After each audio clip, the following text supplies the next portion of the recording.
오늘 이제 세 번째 만남이에요. 예수님은 지금 무엇을 하고 있습니까? 이제 이것에 대해서 할 텐데요. 먼저 이제 뭐 부제라고 볼 수 있는데 예수님의 부활의 의미에 대해서 한번 이제 우리 잘 살펴보도록 하겠습니다. 자, 오늘 이 과에 들어있는 세 가지의 중요한 내용, 컨텐츠는요.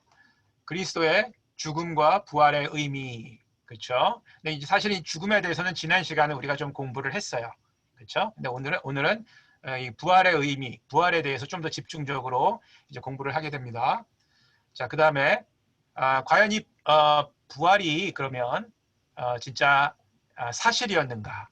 이게 사실은 가장 믿기 어려운 이제 그 사건 중에 하나인데 과연 이 부활이 사실이었는가? 그 사실을 증명해주는 증거들은 어떤 것이 있었는가? 어떤 것들이 있는가? 이제 그것에 대해서 우리가 한번 보게 되고요.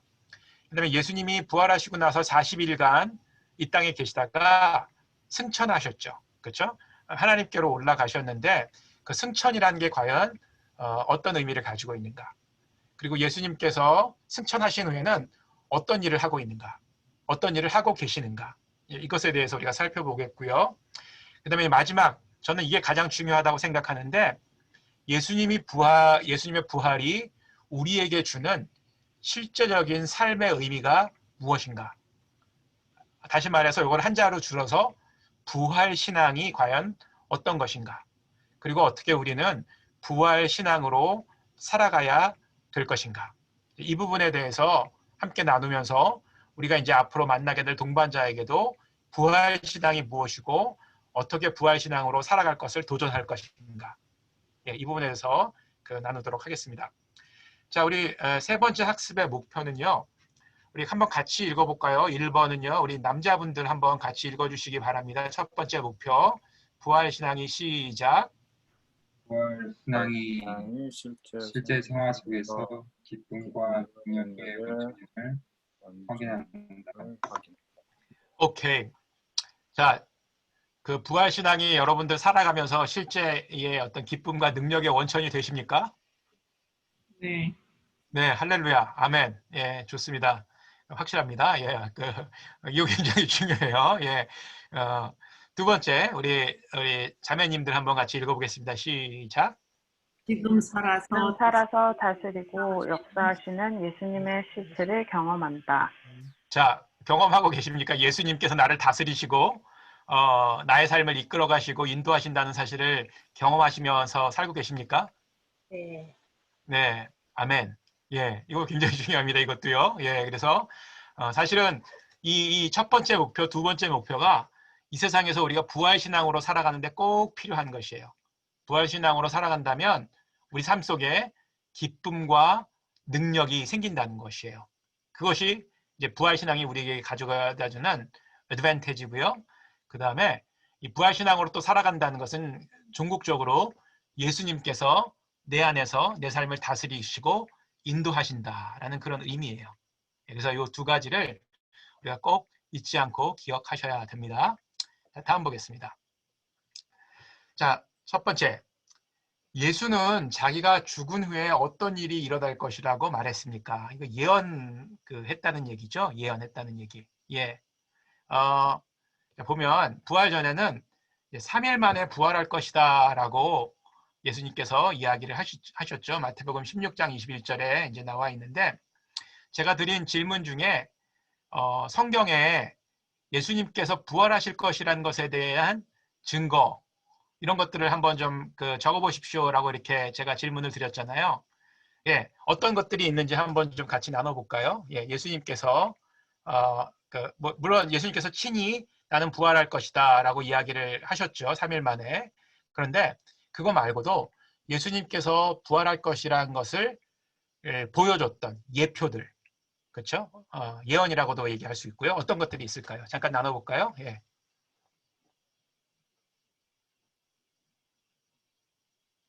네, 우리 전양호 집사님 한 가지만 나눠주십시오. 예, 어떤 것이 있죠? 기록을 찾아봐야 돼서 지금 생각나는 거. 자, 찾아보는 동안 다른 분 한 분 또 나눠주십시오.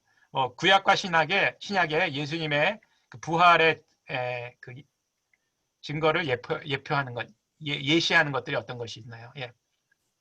황성남 집사님 어떤 거 있죠? 예.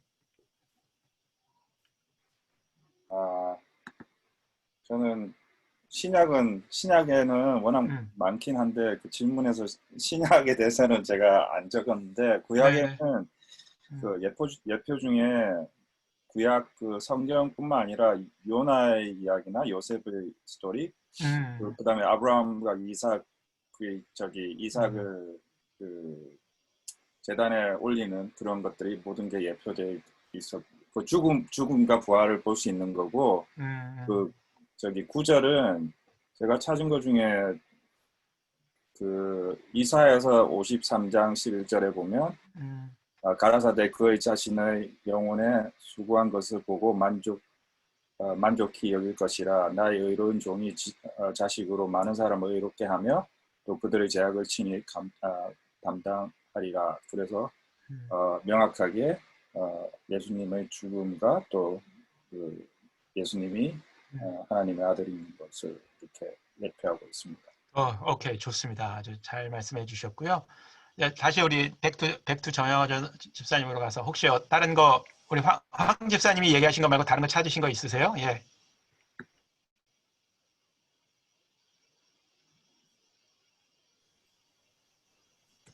질문이 이제 부활에 관한 예언인가요? 그렇죠. 예표들, 또 예언들 어떤 것들이 있는지 사건들도 괜찮아요. 예. 뭐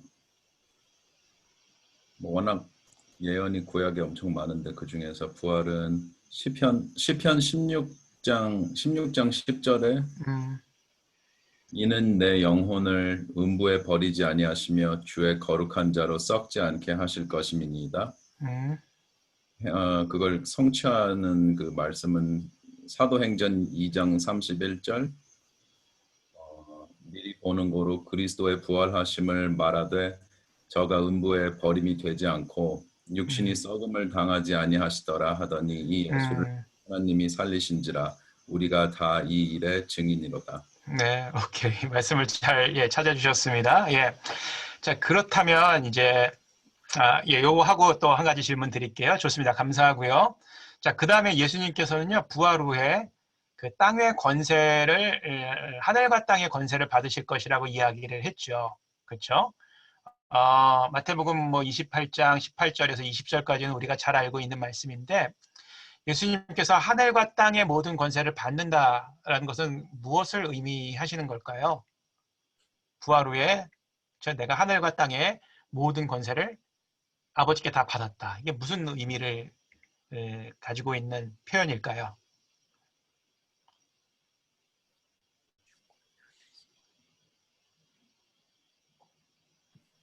그 부활 전에는 성육신 하셨으니까 완전한 인간의 모습도 가지고 계셨지만 부활 후에는 하나님이시니까 모든 것이 이제 하나님 그 땅의 권세를 다 받게 된다고 그렇게 그냥 하고 있는데. 그렇죠. 예. 그 예수님께서 높임을 사실은 그 인간의 모든 죄를 감당하시고 십자가에서 아주 비참하게 죽으셨지만 부활하심으로 말미암아 그렇죠. 예, 사실은 가지고 계셨던 모든 것들이었죠. 모든 것들을 이제 예수님께서 포기하셨다가 다시금 아버지께로부터 하나님의 모든 권세 또 능력 이런 것들을 다 다시금 회복시켜서 받으셨다라는 것을 의미하고 있다는 것이죠. 그렇죠? 예. 그런 의미를 가지고 있는 것이 바로 하늘과 땅의 모든 권세를 내가 받았다라고 얘기하죠. 자, 한 가지 질문. 그러면 왜 그 성경에 예수님의 부활에 대해서 물론 예수님께서도 자기 부활에 대해서 예언을 하셨죠. 이거 굉장히 드문 그런 케이스죠.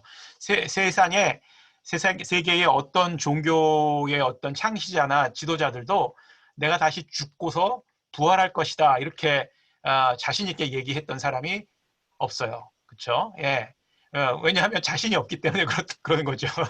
예, 자기가 죽은 후에 살아날 것이라고 자신하지 못하기 때문에. 그런데 예수님께서는 이렇게 말씀을 하셨어요. 나는 부활이요 생명이다라고 이렇게 이야기를 하셨죠. 그리고 구약에서도 예수님의 부활에 대해서 여러 차례 예언을 하고 또 그 부분에 대해서 확인을 했어요. 왜 이렇게 예수님의 부활에 대해서 미리 예언이 되어졌을까요? 이것도 제가 드린 질문인데, 네. 예수님의 죽음과 부활이 네. 우연히 일어난 사건이 아니라 태초부터 계획된 하나님의 섭리이기 때문에.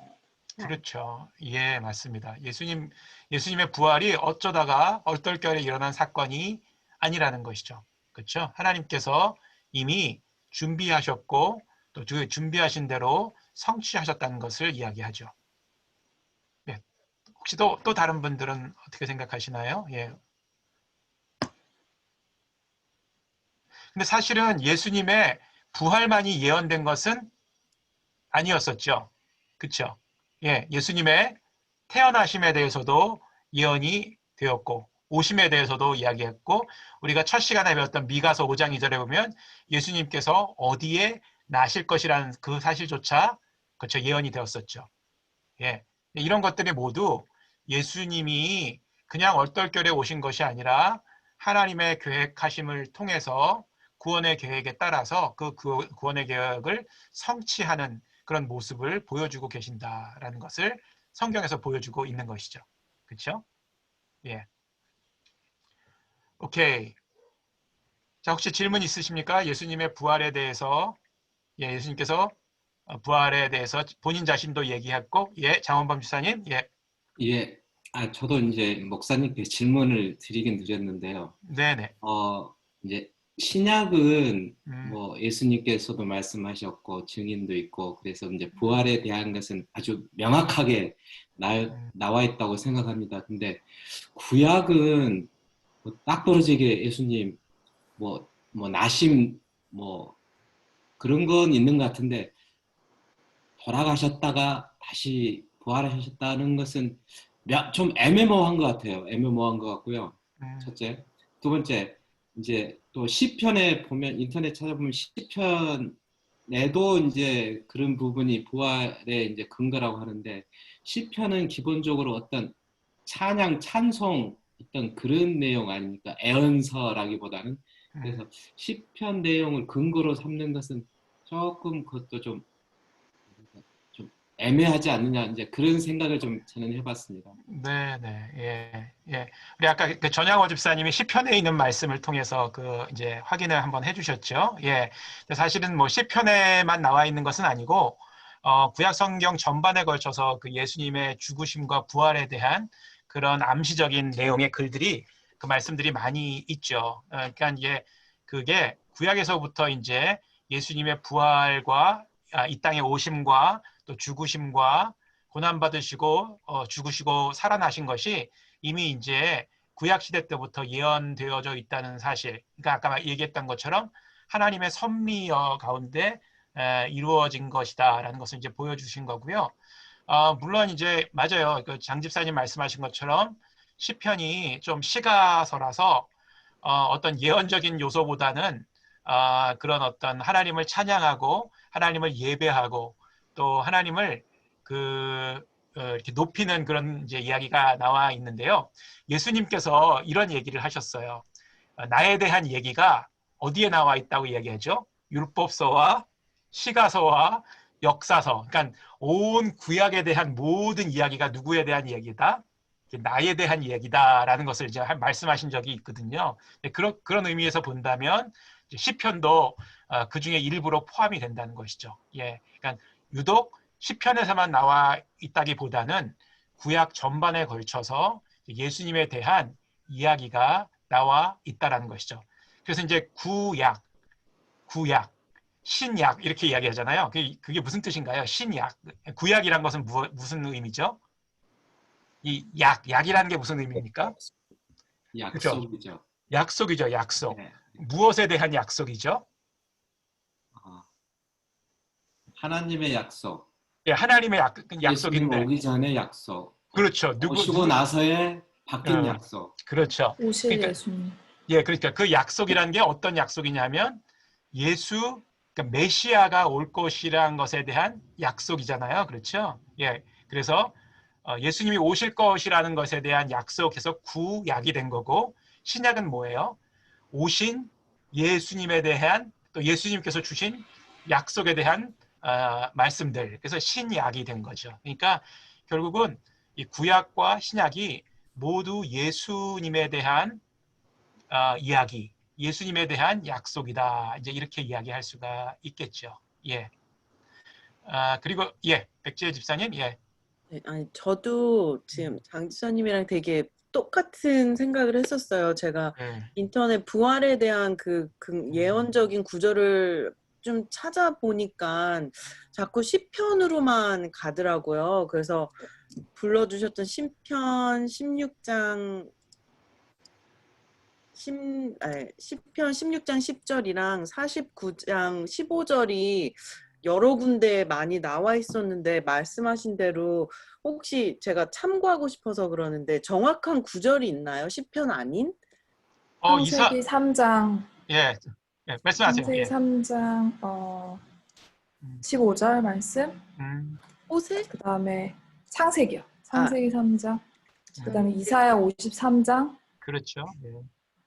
요나서, 호세아서. 요나서는 몇 장 몇 절인가요? 요나서는 절수가 있는 거라기보다는요. 요나가 전체적인 물고기 뱃속에 들어갔다가 3일 만에 그 물고기 뱃속에서 나왔다는 것이 상징적으로 예수님의 부활을 의미한다라고 이렇게 보여주고 있죠. 그 전체가 네. 구절로 이렇게 안 되어 있고요. 예, 구절은 아까 얘기했던 이미 집사님이 얘기했던 이사야서 53장 말씀. 그렇죠. 53장. 예, 그 종의 노래에 나와 있는 그 구절이죠. 네. 그리고 이제 우리 장원범 집사님이 그렇게 말씀하셨던 것 같은데 이제 그 신약에서 시편을 많이 인용한다고 이제 얘기를 했는데 물론 시편 많이 인용해요. 근데 신약에서 가장 많이 인용하는 구약 성경이 여러분들 어딘지 알고 계세요? 시편도 많이 인용하는데 시편보다 더 많이 인용하는 구약 성경이 있어요. 신명기서가 가장 많이 그 인용이 되는 구약 성경 중에 하나예요. 아마 가장 많이 될 거예요. 그래서 시편보다도 어쩌면 신명기서의 말씀이 더 많이 인용되지 않나 이제 이렇게 생각이 되어집니다. 예, 뭐 이사야서 말씀도 굉장히 많이 인용이 되고 있고요. 예, 그렇습니다. 오케이, 좋습니다. 예, 이제 넘어가도록 하겠습니다. 예. 자, 두 번째는요. 성경은 예수가 자신의 예언대로 부활하신 후에 어떤 사람들이 이제 그 예수님을 보았나라는 것이죠. 직접 만난 사람들이 있었고요. 또 간접적으로 만난 사람들이 있어요. 자, 직접 만난 사람들은 예수님의 제자들, 그렇죠. 예, 그 다음에 500여 형제들, 그렇죠. 예, 또 누가 있을까요? 예, 예수님의 제자들, 500여 형제들, 예, 직접 만났고, 예, 달라 마리아. 막달라 마리아, 그렇죠. 예, 예, 여인들, 여인들 만났죠. 자, 간접적으로 만났다는 것은 뭐예요? 사도 바울이 간접적으로 만났다는 거는? 사도 바울이 직접 예수님을 만나지 못했지만, 그렇죠? 그 사도 바울도 사실 예수님 만났다고 얘기를 해요. 어디서 만났어요, 예수님? 그렇죠. 예, 다메섹 도상에서 예수님을 빛 가운데 만났죠. 예. 저는 그 직접적으로 만난 것 같은데, 글쎄요. 예. 또 예수님 만난 사람들이 더 많이 있죠. 그렇죠? 여기 계신 분들도 예수님 만나셨죠? 예. 말씀 통해서. 예, 그렇죠. 무엇을 통해서 만나셨나요? 예. 말씀을 통해서. 예, 말씀을 통해서 만나셨죠. 예. 혹시 말씀을 통해서 만나셨지만 더 생생하게 뭐 만나신 분들 있으세요? 이거 뭐 이상하게 생각하시지 마시고요. 진짜 나 예수님 만났다. 나 뭐 이렇게 물론 말씀을 통해서도 만났지만 내 삶을 통해서 진짜 예수님 깊이 체험했다. 그런 분들 계시죠. 예, 예. 그 사실 부인할 수 없어요. 예, 이상하다고 여길 수도 있겠지만 진짜 예수님 그렇게 만나신 분들이 있다는 거예요. 그리고 지금도 그렇게 만나시는 분들이 있고요. 그렇지만 보편적으로 우리가 예수님을 만나는 것은 살아계신 하나님의 말씀을 통해서 만나게 된다는 것이죠. 그렇죠? 예. 그 뭐 우리가 얘기하는 자연 계시, 뭐 일반 계시, 특별 계시 이렇게 이제 이야기를 하죠. 그래서 사실은 아직까지도 이제 예수님의 말씀인 특별 계시를 통해서 우리가 예수님을 만나지만 그런 자연 현상들이나 어떤 꿈이나 환상들을 통해서도 예수님을 만나는 분들이 계신다. 이제 그걸 기억해 주시기를 바랍니다. 자, 그 다음에 이제 부활 후에 예수님의 제자들에 대해서 예수님이 강조한 것들이 있는데, 요거는 이제 조금 더 이제 구체적으로 좀 봤으면 좋겠는데, 자, 예수님의 이제 부활에 대해서 좀 더 우리 구체적으로 그 공부를 해봤으면 좋겠는데, 그 예수님의 그 부활의 증거들이 몇 가지가 있어요. 그렇죠? 예, 제가 여기 이렇게 썼는데, 첫 번째는 예수님의 그 시체가 없어졌다는 거예요. 예수님의 시체가 없어졌다는 거. 그렇죠? 그 시체가 없어졌다는 것을 목격한 사람들이 있었죠. 그렇죠? 예, 예. 근데 이 시체가 없어졌다는 것에 대해서 뭐 로마의 그 병정들이 그 시체를 훔쳐갔다 이렇게 이야기한 설도 있었고요. 그렇죠? 그다음에 예수님께서 잠시 기절했다가 그렇죠? 깨어나셔서 이렇게 무덤 밖으로 나오셨다. 그래서 이렇게 돌아다니셨다라고 그렇게 얘기한 그렇게 주장하는 사람들도 사실 있었어요. 예, 이거 진짜 실제적으로 있었던 사람들이에요. 그렇죠? 자, 그런데 한 가지만 좀 가지고 얘기를 해봅시다. 예수님께서 잠시 기절했다가 정신을 회복해서 무덤에서 도망쳤다. 이런 주장이 있었는데 이게 가능한 일입니까? 일단 돌을 옮길 수가 없을 것 같고요. 그렇죠. 그 다음에 어떤 그 사람들에 의하면 예수님이 옆구리를 창으로 찔렀을 때 물이 흘러나왔다고 하는데 그 저도 잘 기억은 안 나지만은 그런 의학에서 종사하시는 분들은 그 죽은 사람들한테만 나타날 수 있는 현상이라고 그렇게 말씀도 하시는 분들이 계시더라고요. 그렇죠. 예, 맞습니다. 또 예수님께서 확실하게 죽으셨다는 증거 어떤 것들이 있을까요? 기절하지 않았다는 건 확실하게 죽었다는 건데 어떤 증거가 또 있을까요? 장례 의식을 치른 게 죽었다는 의미 아닌가요? 장례 의식을 치렀다. 천으로 감았으니까.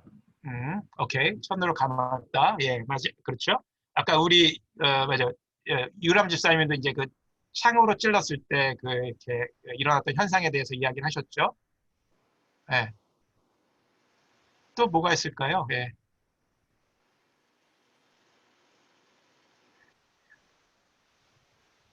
이거 한번 나중에 제가 오늘 직접 말씀 안 드릴게요. 이제 찾아보세요. 예수님께서 십자가상에서 죽었다는 어떤 신체적인 특징을 나타내는 그런 표현이 있어요. 로마 그 병정들이 하지 않은 일들이 있는데 그 창으로 찔러서 확인했다는 거하고 또 한 가지가 있어요. 예, 그거 한번 찾아보세요. 어떤 거가 있는지. 예, 오케이. 자, 두 번째는요. 뼈를 분질르지 않았다는 건가요, 혹시? 네? 뼈를 분질르지 않았다는. 네, 맞아요. 예, 꺾지 않았다는 거죠. 그렇죠. 예, 이미 죽었기 때문에. 예, 이미 죽었기 때문에. 예, 예. 그 표현 한번 찾아보시기 바랍니다. 어떤 내용인지. 이제 두 번째 예수님의 부활의 증거는요. 수위가 엉클어지지 않았다는 거예요. 수위. 아까 얘기했던 이렇게 둘러쌌던 거. 예. 그 요한복음 20장 5절에서 8절에 보게 되면 이런 말씀이 있어요. 구부려 세마포 놓인 것을 보았으나 들어가지는 아니하였더니 시몬 베드로는 따라와서 무덤에 들어가 보니 세마포가 놓였고 또 머리에 쌌던 수건은 세마포와 함께 놓이지 않고 딴 곳에 쌌던 대로 놓여 있더라. 그때에야 무덤에 먼저 갔던 그 다른 제자도 들어가 보고 믿었더라. 그렇죠? 예, 이게 흥크러지지 않고 그대로 쌓였던 대로 이렇게 놓여져 있었다. 그런 의미거든요. 이게 무슨 의미일까요? 수위가 헝클어지지 않았다는 것은요.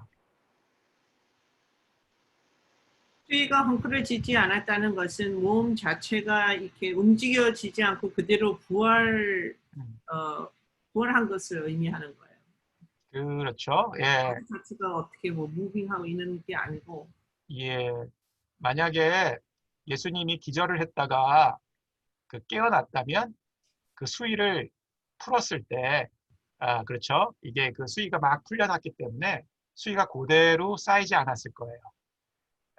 그렇지만 예수님께서 이 부활하셨다는 것은 굉장히 초자연적인 역사가 일어난 거기 때문에 그 수위를 헝클어뜨리지 않고 그대로 그 수위에서 빠져나왔다라는 것을 이야기하는 거거든요. 예, 그래서 예수님께서 부활하셨다는 사실을 그렇게 또 이야기해주고 있어요.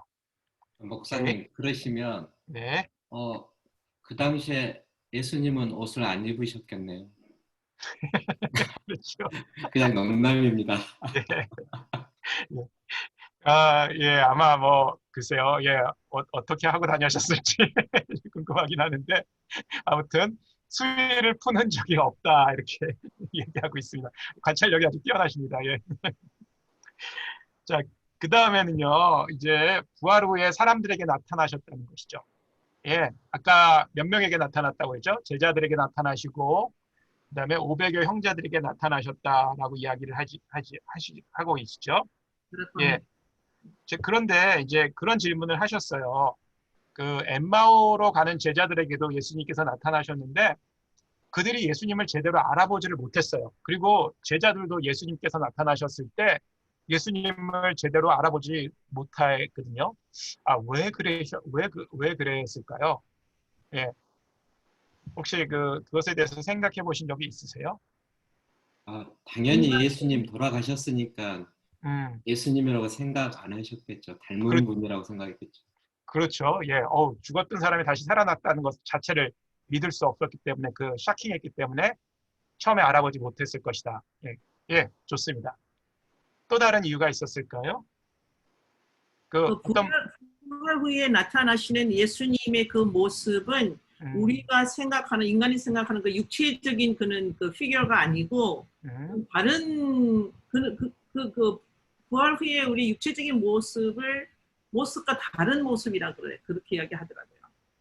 육체적인 모습과. 근데 예수님께서 나타나셔서 제자들과 40일간 같이 시간을 보내시면서 디베랴 바닷가에서 고기를 구워 먹고 밥을 나눴다고 얘기를 하거든요. 예, 그 얘기는 이제 예수님께서 육체적으로 부활하셨다라는 것을 이야기해주고 있죠. 그렇죠?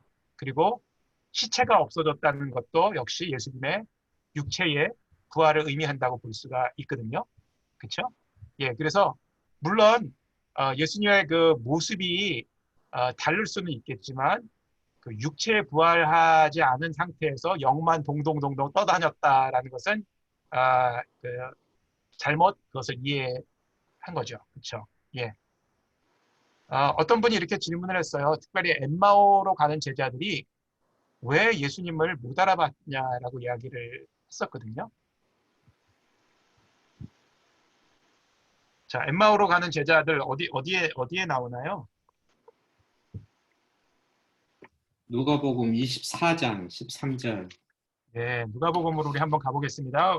왜 예수님이 제자들이 못 알아봤을까? 그걸 읽으시면서 어떤 그 단서를 좀 찾아보신 적 있으세요? 누가복음 24장 13절부터인데요. 한번 보셔요. 왜 그 제자들이 예수님을 못 알아봤을까? 찾으시는 분. 16절에 그들의 눈이 가리워져서 그인 줄 알아보지 못하거늘. 그렇죠. 예, 그렇죠. 예, 그들의 눈이 가리워져서 예수님을 알아보지 못하였다라고 이야기를 했어요. 그렇죠?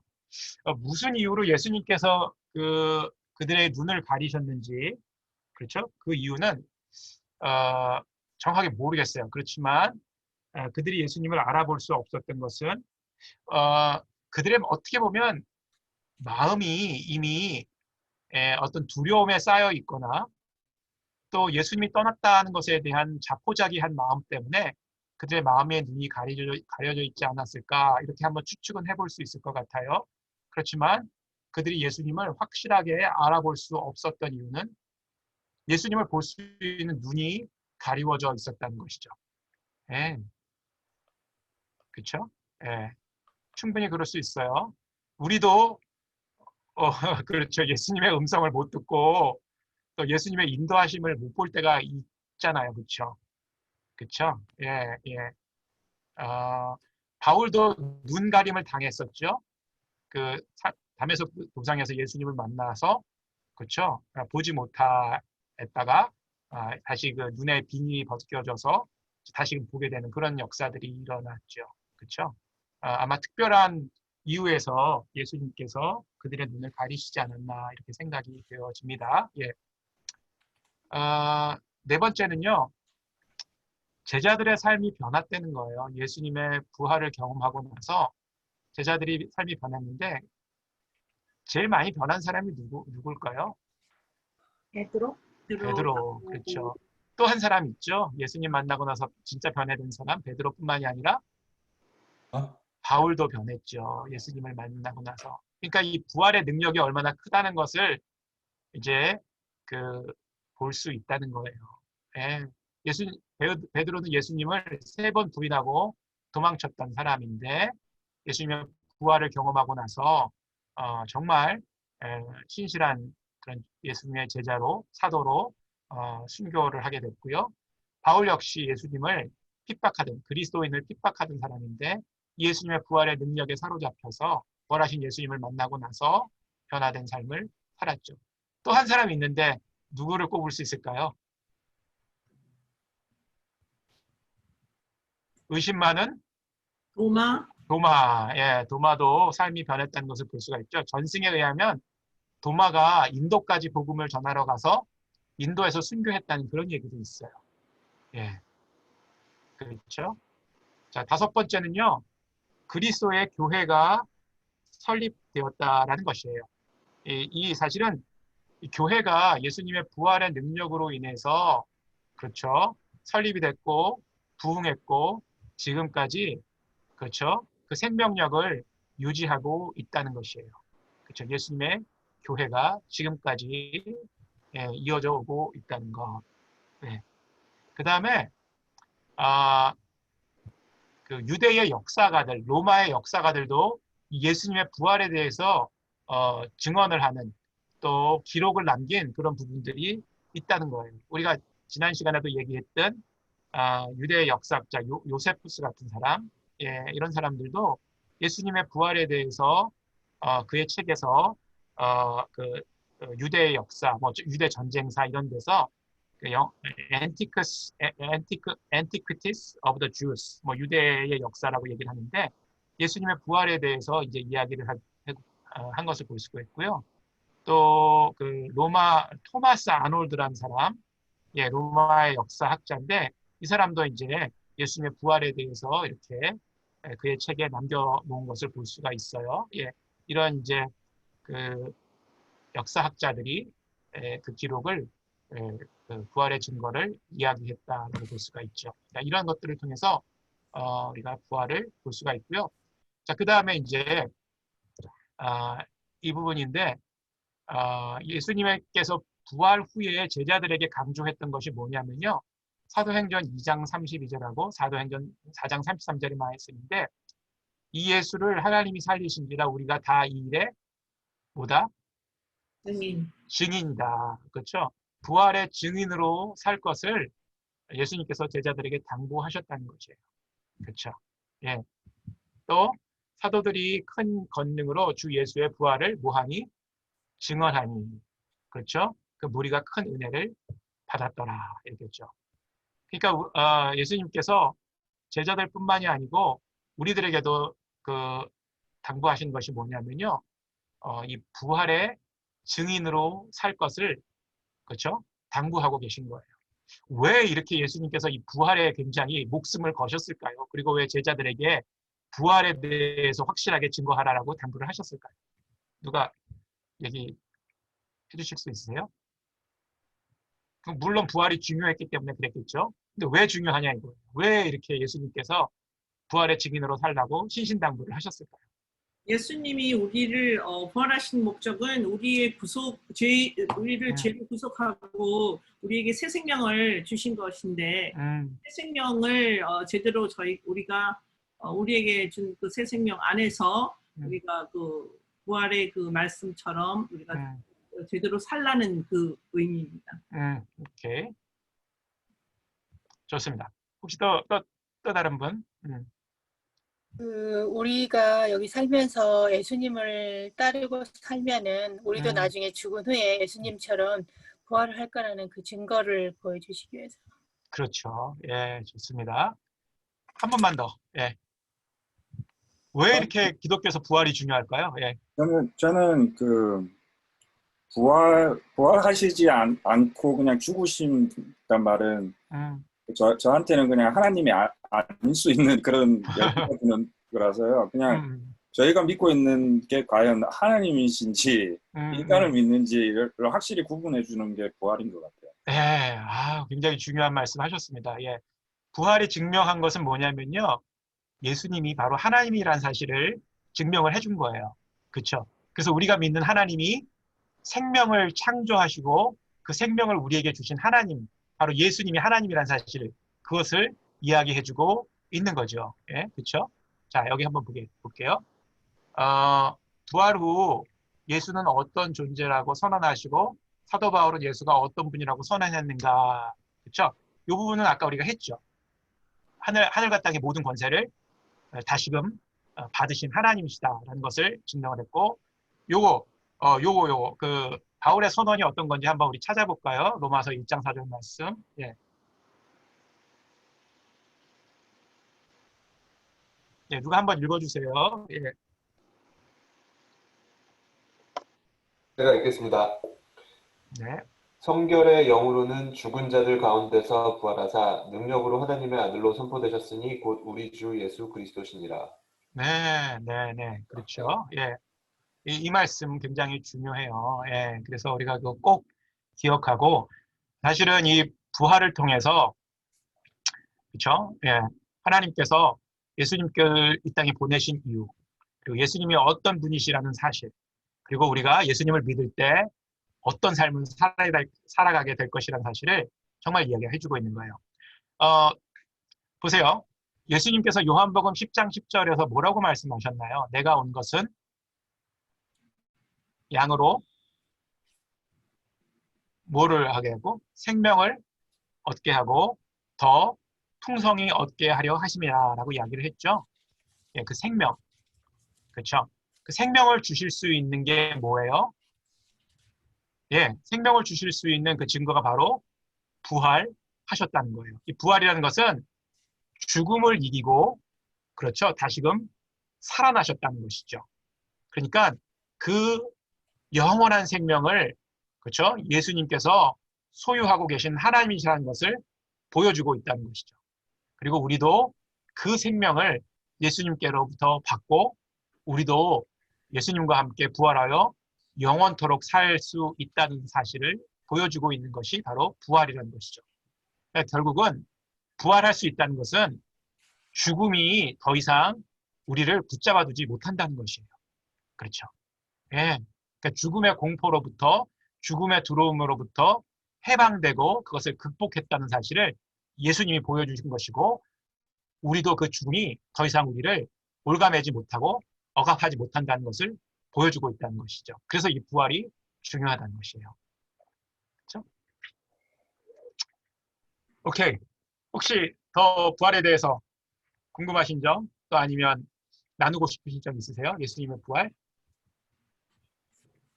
저는 한 가지 질문이 있는데요. 제가 초신자들한테 가끔 들었던 질문인데, 그 예수님이 죽으시고 부활하신, 핍박받으셔서 죽으시고 부활하셨는데, 그것이 또 하나님의 계획이라고 또 하시니까 그 가끔씩 헷갈려 하시는 분들은 그러면 저기 그 가롯 유다도 하나님의 계획 안에 있었는데 그러면은 그 어떻게 좀 헷갈린다는 식으로 이야기를 하더라고요. 가롯 유다도 그 저기 십자가에 못 박혀 죽으시기 위해서 이렇게 도구로 쓰신 사람이고 그렇게 해서 이렇게 된 상황이니까 그 포인트는 그 핍박받으셨는데 또 그것도 하나님의 계획이라고 하니까 헷갈려 하시는 분이 있더라고요. 근데 그거를 어떻게 잘 설명을 해야 될지. 예수님께서 그렇게 얘기하셨잖아요. 내 뜻대로 마옵시고 아버님의 뜻대로 하옵소서. 뭐 이 잔을 피할 수만 있으면 너무 이제 그 괴로우시고 비참하시니까 이 잔을 피할 수만 있으면 피하게 해달라고 이야기를 하셨지만 내 뜻대로 마옵시고 아버지의 뜻대로 하옵소서 하고 이렇게 그 죽음의 길, 고난의 길을 가셨잖아요. 예, 그것도 이제 성경에 그런 얘기가 있어요. 악인을 하나님께서 만드신 것도 하나님 때에 그 악인의 그 필요를 충족시키시기 위해서 악인도 만드셨다 이렇게 이야기를 하거든요. 그러니까 가룟 유다도 그렇게 그 예수님의 그 죽음과 고난과 또 그 부활을 준비하시기 위해서 하나님께서 예비하신 그런 사람이다라고 볼 수가 있겠죠. 예. 예. 악인도 하나님의 때에 그 용도에 맞게끔 만드셨다. 그런 구절이 있어요. 오케이. 자, 그 다음에 이제 우리 승천으로 한번 넘어가 보도록 하겠습니다. 승천까지만 하고 좀 쉴게요. 제가 예. 그 지금 약간 헷갈리는 상황이 있어서 그런데요. 악인을 네. 만드셨다고 했는데 그 악인, 네. 그 악인도 그냥 사람이었는데 자유의지로 악한 길, 사탄의 유혹에 빠져서 악한 길로 간 게 아닌가요? 그러니까 맞습니다. 네, 맞습니다.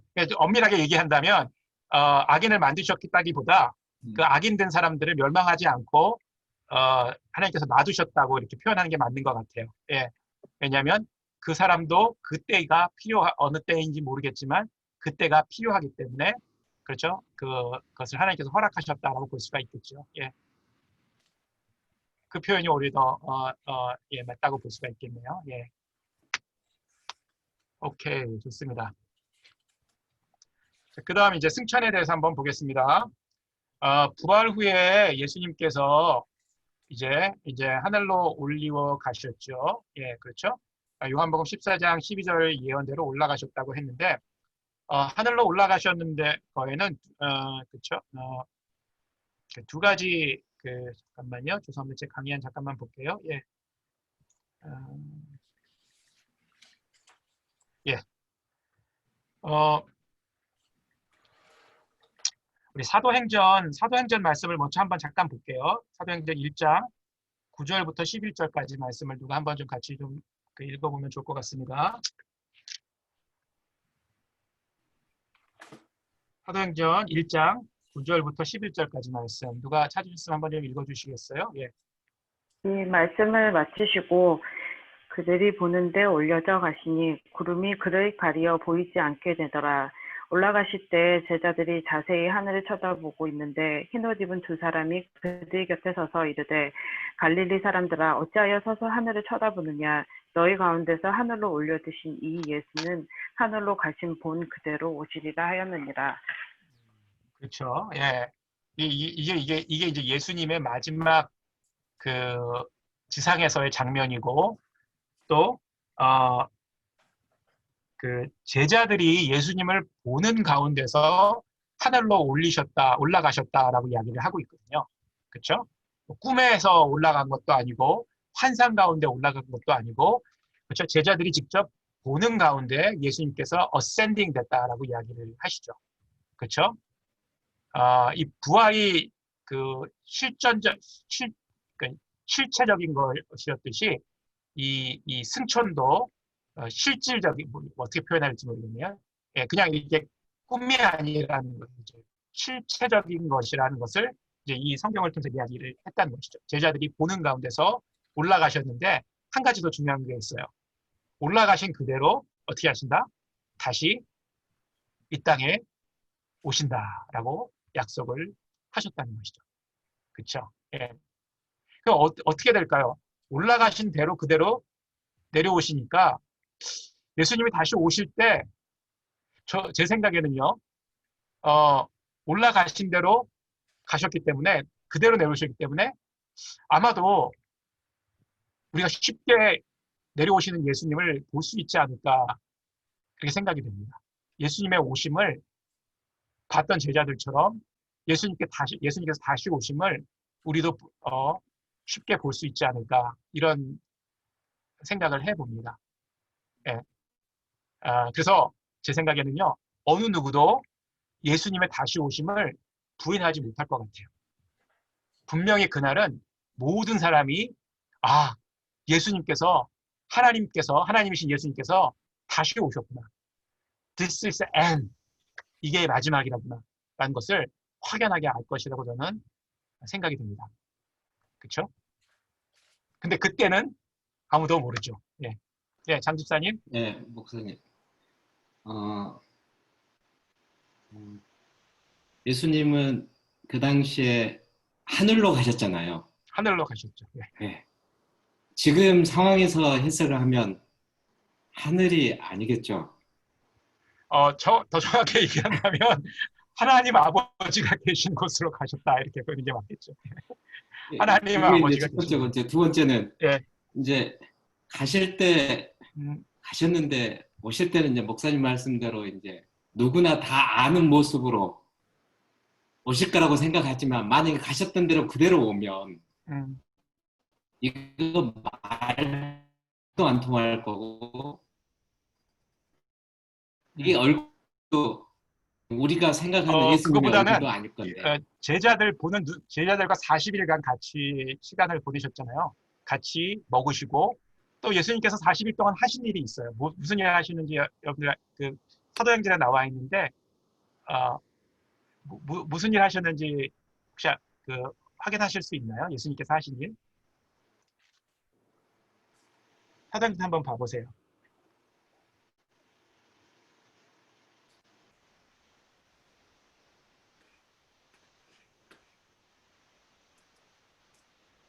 (1장 3절) 뭐라고 얘기하시죠?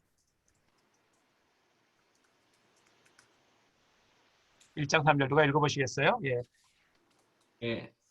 그가 고난 받으신 후에 또한 그들에게 확실한 많은 증거로 친히 살아계심을 나타내사 40일 동안 그들에게 보이시며 하나님 나라의 일을 말씀하시니라. 예, 그렇죠. 친히 많은 증거를 보이셨다. 살아나셨다는 게.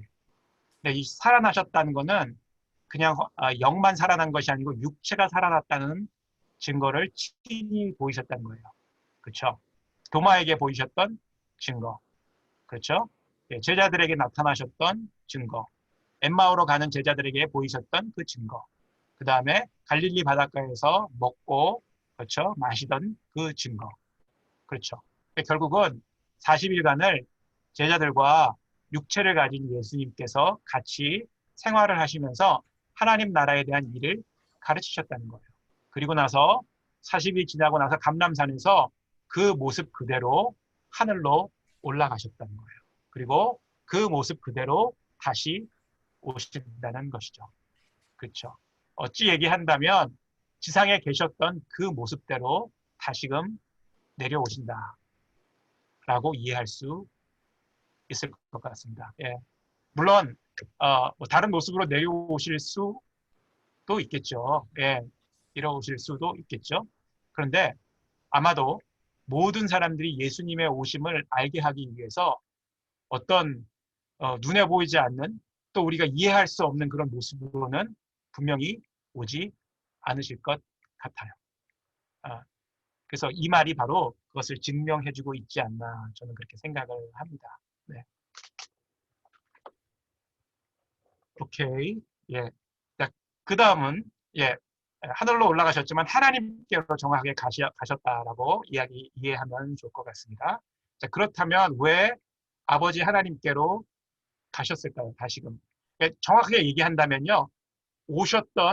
계시던 곳으로 다시금 돌아가셨다는 거예요. 예, 이게 바로 요한복음에서 이야기해주고 있는 거예요. 그렇죠? 오셨던 곳으로 다시금 돌아가셨다. 그것이 이제 하늘이라고 표현을 하는데 정확하게 얘기한다면 하나님께서 통치하시고 있는 그곳이겠죠. 예. 자, 그런데 그곳으로 돌아가신 이유가 두 가지 이유가 있다고 그러죠. 첫 번째 뭐죠? 무엇을 보내시기 위해서? 성령, 하나님을 우리에게 보내주시기 위해서. 보혜사 성령님을 보내주시기 위해서. 두 번째는 뭐예요? 천국에 우리의 처소를 예비하시기 위해서라고 얘기하고 있죠. 예. 요한복음 15장 26절이고요. 또 요한복음 14장 2절과 3절 말씀에 이렇게 기록되어져 있는 것을 볼 수가 있어요. 자,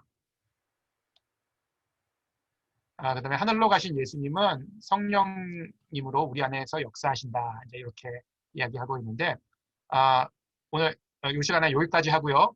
그 다음에 이제 부활에 대한 얘기 조금 더 제가 설명을 하도록 하겠습니다. 지금 이제 8시 50분인데요. 한 5분 정도 쉬도록 하겠습니다.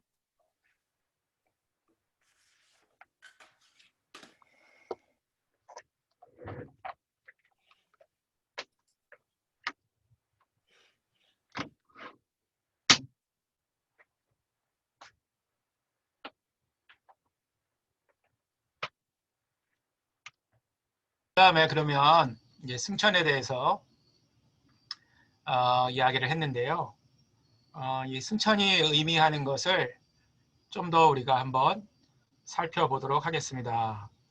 우리 장인범 집사님께서 아까 아주 날카롭게 질문을 해주셔서 이제 하늘로 올라간다는 것보다는 이제 아버지가 계신 그 오셨던 곳으로 다시 이제 돌아간다라고 이제 말씀을 드렸는데, 자, 그렇다면 예수님께서 그곳에 오신 것으로 다시 돌아가셔서 사실은 우리도 어떻게 보면 원래의 모습으로 돌아간다고 볼 수가 있죠. 이제 구원받고 또 우리가 회복되는 것이라고 보면 원래의 모습으로 이제 돌아간다고 볼 수가 있는데, 자, 그 승천이 의미하는 게 어떤 것인가를 보면요. 여기 이제 제가 좀 적어놨는데, 훗날 우리들도 그와 함께 하늘로 승천할 수 있음을 암시해 준다라는 것이에요.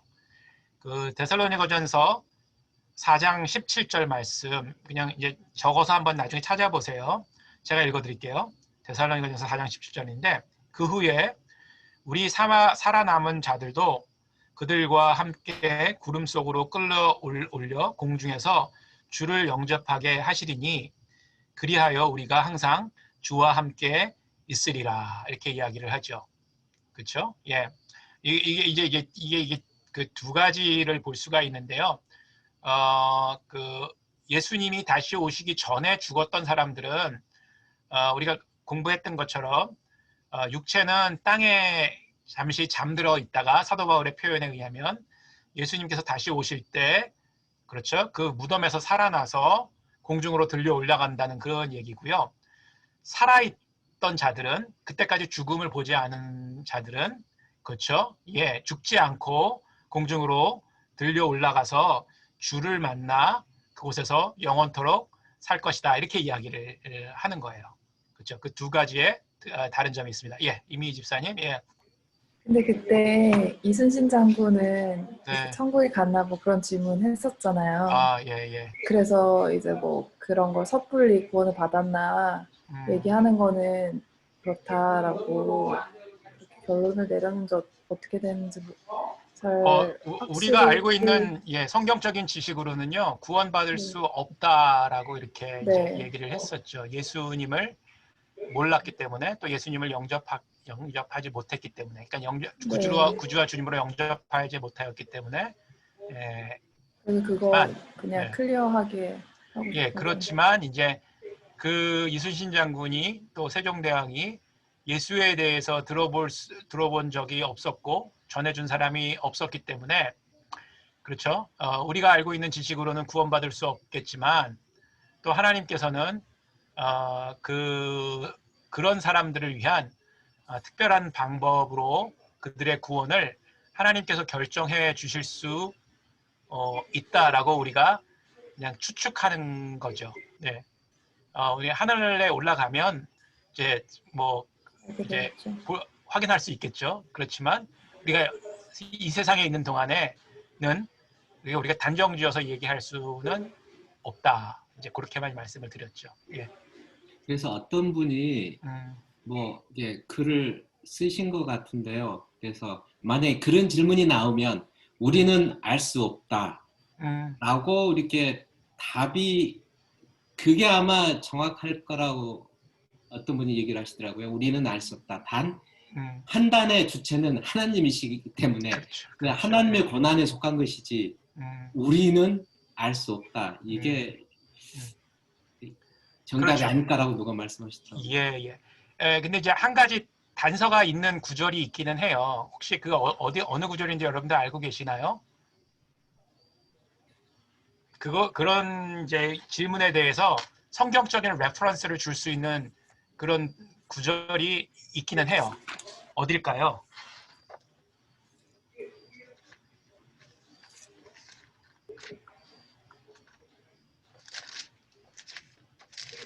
로마서 1장 19절이 아닐까요? 네, 한번 읽어주십시오. 예. 이는 하나님을 알만한 것이 그들 속에 보임이라 하나님께서 이를 그들에게 보이셨느니라. 계속이요. 예. 창세로부터 그의 보이지 아니하는 것들 곧 그의 영원하신 능력과 신성이 그가 만드신 만물에 분명히 보여 알려졌나니 그러므로 그들이 핑계하지 못할지니라. 그렇죠. 예. 사실은요. 이렇게 구원받는 사람들이 있다 없다? 있어요. 이게 뭐예요? 우리가 예전에 그 계시에 대해서 얘기할 때 뭐죠, 이게? 이런 계시를 뭐라 그러죠? 예서? 아니. 계시를 두 가지로 얘기하잖아요. 하나는 자연 계시, 두 번째는 특별 계시. 특별 계시는 뭐예요? 이렇게 하면 안 되지. 특별 계시는 뭐예요? 특별 계시? 하나님께서 직접 나타나셔서 이거다라고 말씀하셨어요. 그게 말씀이란 거죠. 하나님의 말씀, 예수 그리스도. 그렇죠? 자연 계시는 바로 이런 거예요. 만물에 하나님께서 지신 만물에 하나님의 형상이 있기 때문에 그것을 부인하지 못할 것이다라고 이야기하는 거예요. 그렇죠? 그리고 선한 양심을 가지고 있다면 그 자연을 통해서 하나님이 존재하시다는 하나님께서 계시다는 사실을 인식하고 선한 양심으로 그 당시의 삶을 살았다면 그렇죠? 하나님께서 그것을 통해서 그 사람의 믿음을 볼 수 있다라고 추측할 수 있다는 것이죠. 이게 단서가 된다는 얘기예요. 예. 그 양심이란 거에 대해서 제가 지난주 금요일에 잠깐 얘기를 했잖아요. 필로라는 사람이 얘기했던 양심이란 것은 사람들의 마음속에 있는 하나님의 파수꾼으로서 사람 마음속에 있는 하나님의 음성이다라고 이렇게 이야기를 하거든요. 예. 그 양심을 통해서 하나님의 음성을 들을 수 있고 하나님을 만날 수 있다는 그런 얘기예요. 그렇죠? 예. 근데 이건 아주 특별한 거예요. 예수 그리스도를 알지 못했던 사람들이 어떻게 구원을 받을 수 있을까에 대해서 한 가지의 단서를 주는 구절이죠. 그렇지만 이것을 통해서 우리가 그 사람이 구원 받았다 안 받았다라고 확정적으로 얘기할 수는 없다. 이제 이렇게 얘기하시면 될 것 같아요. 오케이, 그 다음 보겠습니다. 두 번째는요. 승천이 우리에게 가르쳐주는 것은 우리의 본향이 어디에 있다? 하늘에 있다. 그러니까 하나님 아버지 계신 곳에 있다라는 것을 보여주고 있죠. 요한복음 14장 23절에 보게 되면 이렇게 이야기하고 있어요. 내 아버지 집에 거할 것이 많도다. 그렇지 않으면 너희에게 일렀으리라. 내가 너희를 위하여 거처를 예비하여 가노니 너희를 위하여 거처를 예비하면 내가 다시 와서 너희를 내게로 영접하여 나 있는 곳에 너희도 있게 하리라. 그렇죠. 예수님께서 우리가 거할 거처를 마련하기 위해서 올라가셨다가 다시금 내려오셔서 우리를 데리고 그곳으로 다시금 가시겠다라고 약속하신 거예요. 그렇죠? 그러니까 우리의 본향이 아버지 하나님께서 계신 곳에 있다는 것이죠. 세 번째는요. 우리도 그리스도와 함께 하늘나라의 보좌에 앉을 수 있으며 그렇죠? 우주를 통치하는 그리스도의 권세에 함께 나눔으로 통치에 참여할 수 있다는 사실을 이야기하고 있어요. 에베소서 2장 6절에 보게 되면요. 허물로 죽은 우리를 그리스도와 함께 살리셨고 또 함께 일으키사 그리스도 예수 안에서 함께 하늘에 앉히시니 이렇게 되어져 있어요. 에베소서 2장 6절 말씀. 예수와 함께 하늘에 앉히셨다라고 이야기하고 있어요. 그렇죠? 예, 이게 이제 우리들에게 주는 특권 중에 특권이죠. 자, 그다음 이제 승천 후에 예수님의 사역에 보게 되면요, 하나님의 보좌 우편에서 우리와 이 세상을 통치하고 계신다는 거예요. 그렇죠? 이 우편이라는 게 무슨 얘기일까요? 우편. 어떤 동반자들은 우편 진짜 오른쪽에 앉아 계셨다는 그런 얘기 아니에요. 근데 왜 하필 우편이죠? 왼편에 앉으면 안 되나요? 뭐 이런 얘기 하시는 분들도 있어요. 이 우편이라는 게 의미하는 게 뭘까요? 하나님의 권세와 주권이요. 그렇죠. 예, 하나님의 권세와 주권을 의미하는 거죠. 의로운 오른손으로 우리를 붙드셨다, 그런 말씀도 있지 않습니까? 예, 그러니까 하나님의 주권과 권세로 우리를 붙들고 계신다, 그렇게 이야기를 하는 것이죠. 그 다음에는요, 교회의 머리가 되셨다라는 것이죠. 물론 하나님께서, 예수님께서 하늘에서 우리를 통치하시지만 여전히 우리 교회를 이끌어 가시고 또 교회를 지켜주시며 또 우리 교회의 몸된 지체들을 다스리고 계시다라는 사실을 이야기하고 계시는 얘기예요. 교회의 머리가 되셨다. 그렇죠? 예. 그래서 이제 아직도 예수님께서 우리를 위해서 이 세상을 통치하시고 또 우리를 위해서 기도해 주시고 또 교회를 이끌어가고 계시다는 거예요. 그렇기 때문에 2000년이 지난 지금도 교회가 이 예수 그리스도의 생명력을 유지하고 있는 이유가 여기 있다는 것이죠. 예수님께서 아직도 교회의 머리로 교회를 다스리고 계시기 때문에 그렇다는 것이죠. 목사님. 네. 그럼 우편에서 통치하시면 내가 좌편에서 통치한다라고 주장하는 이단도 있고 그러겠네요.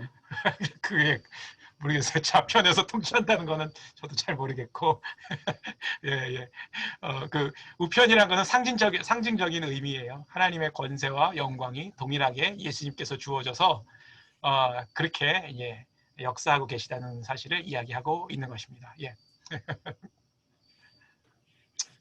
자, 그다음 보게 돼요. 6번째 보게 되면요, 예수의 부활을 믿지 못하면 예수를 높이 평가할 수 있지만 그 평가는 완전할 수가 없습니다. 당신은 이제 예수의 부활의 능력에 대하여 어떻게 생각하십니까? 이게 무슨 얘기일까요? 이 질문이 실제로 그 교재에 나와 있어요.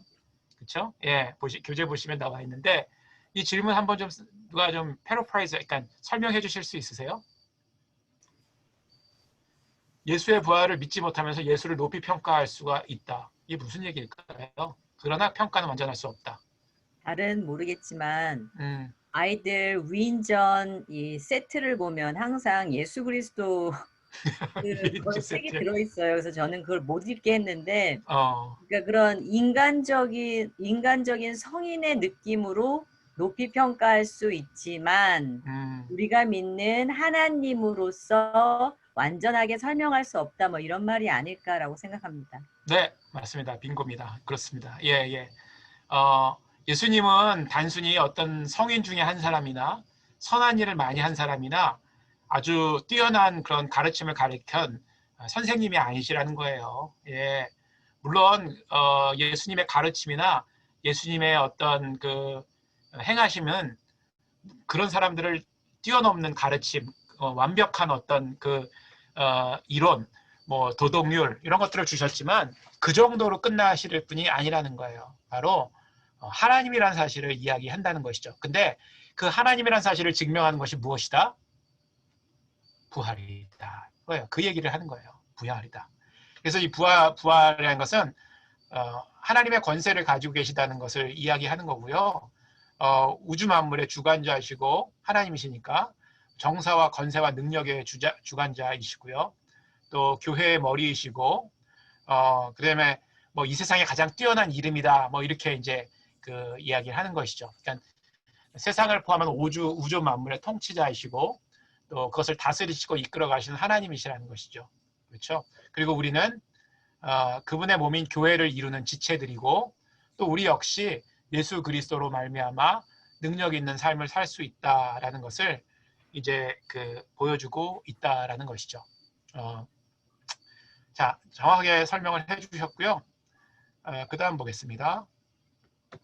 자, 7번째 보면 예수의 부활을 믿는 신앙은 실제 생활에 어떤 영향을 줍니까? 라고 이야기를 했는데요.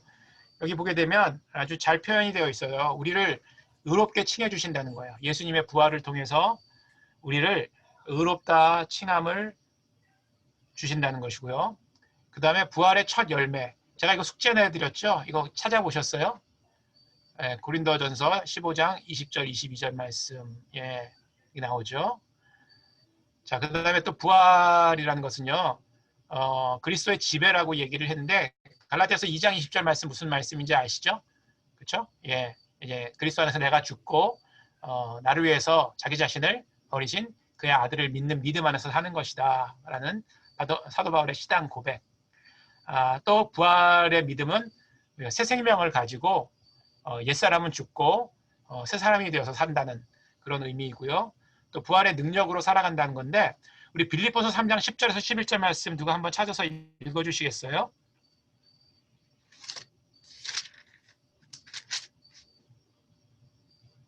예.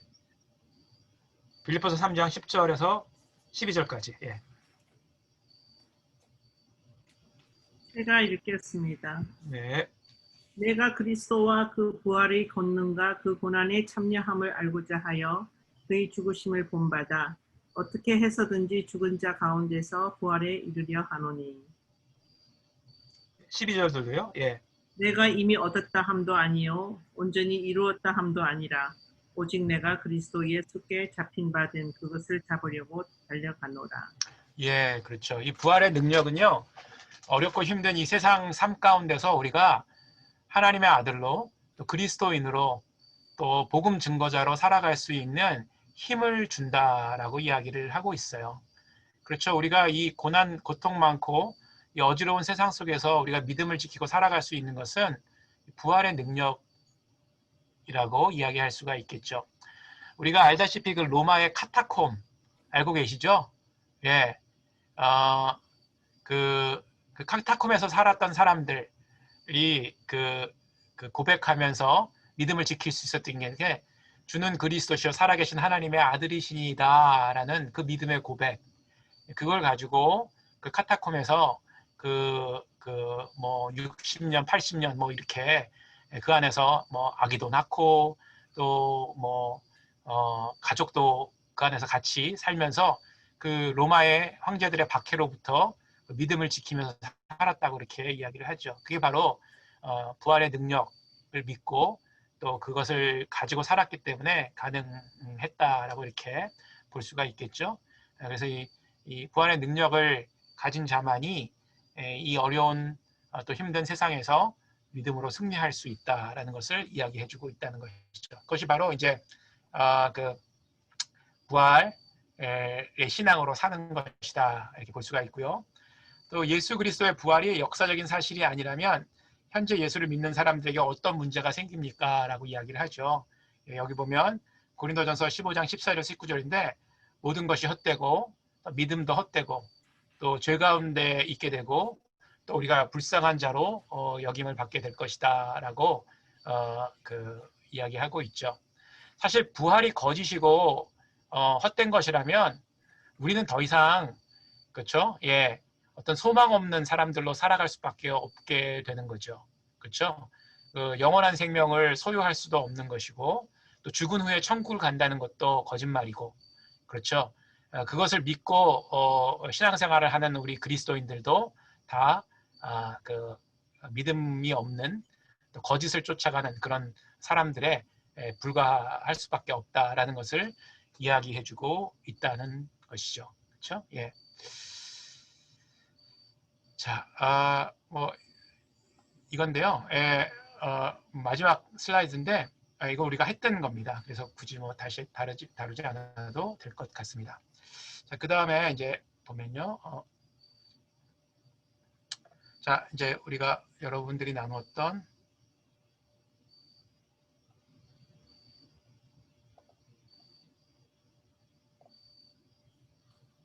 클래스룸으로 가도록 하겠습니다.